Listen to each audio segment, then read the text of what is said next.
Syria's uprising offered the possibility of a strategic defeat of Iran.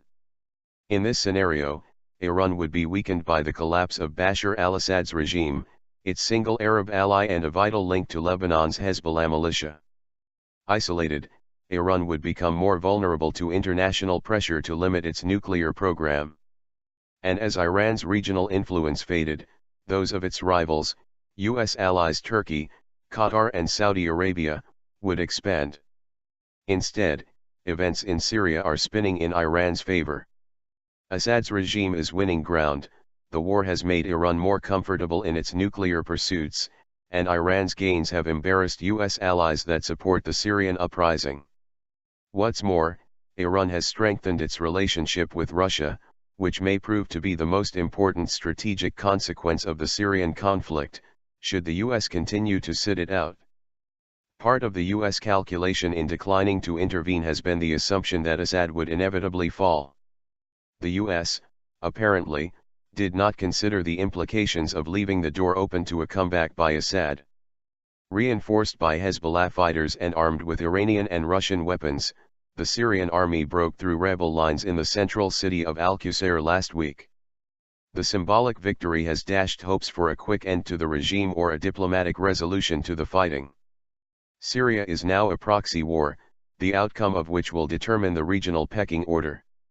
In the Mideast, aura of power decides strategic advantage.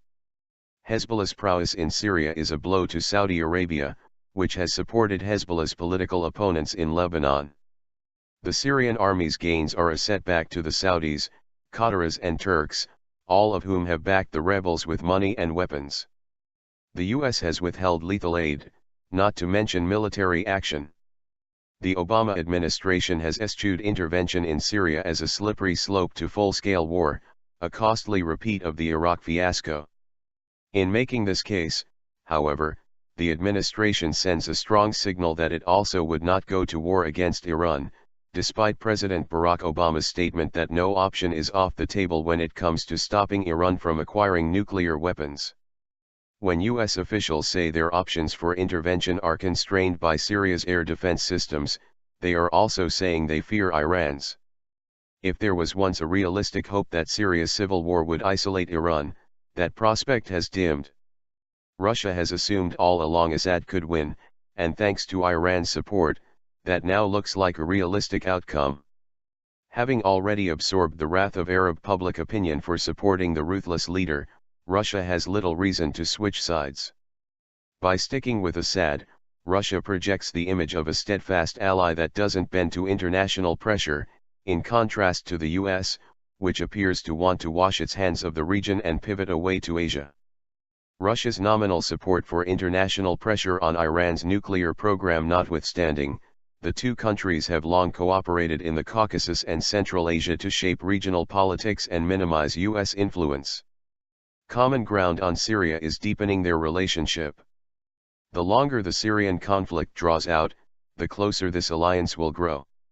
Russia shares Iran's fear of the rising Sunni tide sweeping across the Arab world. This trend, Kremlin officials think, will fuel Islamic radicalism in Russia's Muslim regions.